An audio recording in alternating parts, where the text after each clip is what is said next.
abatubona badukurikiranye hirya no hino ku isi twasuye hano mu gakiriro ka Gisozi nka Cape TV 47 turi kumwe twasanze hano umusore ukorera hano mu gakiriro ka Gisozi yego garafire munyamakuru uri umusitari tu turakwishimiye cyane tuguheruka uri hondi nk'uko umuvandimwe ambajije ati mperuka uhondahonda imbaho byagenze gute se cya wabigenje uti nibyo koko wahonda imbaho ariko ufite n'izindi ntego z'ibindi wakora ni byiza ko ugerageza gushaka n'andi mahirwe ukagerageza n'andi mahirwe kuko nta n'uwamenya wasanga wenda ariho umugisha uri ibyo byo ndihonda ndacyanahonda sinzareka guhonda igihe nkifite akazi ariko n'ibi ngibi kuba bitabangamira akazi kanjye ko guhondahonda nta kibazo akoze cyane twabyumvise nanjye twabariyanga nk'uko twari turimo tubivuga iyo umuntu akijijwe ababaye icyaremwe gishya nubwo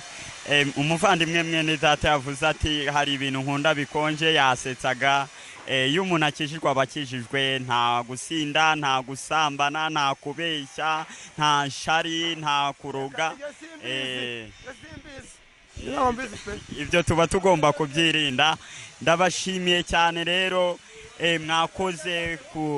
kuduha akanya kanyu mukakurikirana iyi video ngaho umuvandimwe akira nawe sezera abantu badukurikiranye amasete masengera niba utakihana bakuze mwakihana amasengera Uwiteka Mana nziza uri Imana ikomeye witwa ndiho kandi uzahoraho abagaragu bawe ngo barashaka kubona agakiza umukarani umukire umushomeri umuyede uwikorera imicanga uwucukura tuwarete bose bashaka agakiza kuko uragafite agakiza kawe ntabwo kagurwa muvugira ngo amen agakiza kawe ntabwo kagurwa none basipiriyani sheri wanjye bakaribuso uyu musitari turi kumwe abatekinisiye ababaji barashaka agakiza amen ufite abagore babiri umwe mwirukane asigarana undi umwe kuko niko bibiri yivuga ufite batanu bane birukane asigarana umwe basezeranye yambise impeta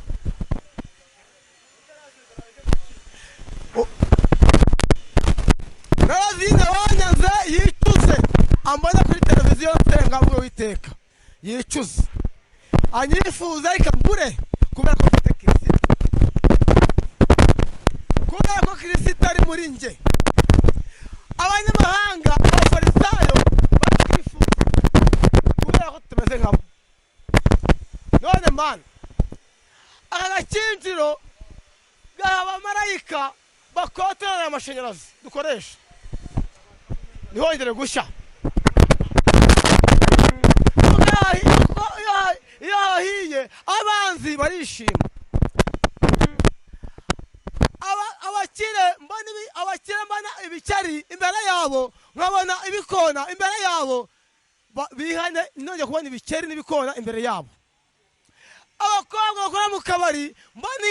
ihene imbere yabo nkabona imbwa imbere yabo ninongere kuzibona mumvugire ngo amen ndi umuhanuzi mfite umwuka wera nabatijwe mfite imyaka 14 agakiza nkamazemo imyaka 15 ndi umwadeperi itorero ryanjye riyoboka n'umwuka wera natinze kandi mbarambire kuko umunyamakuru ashaka gutaha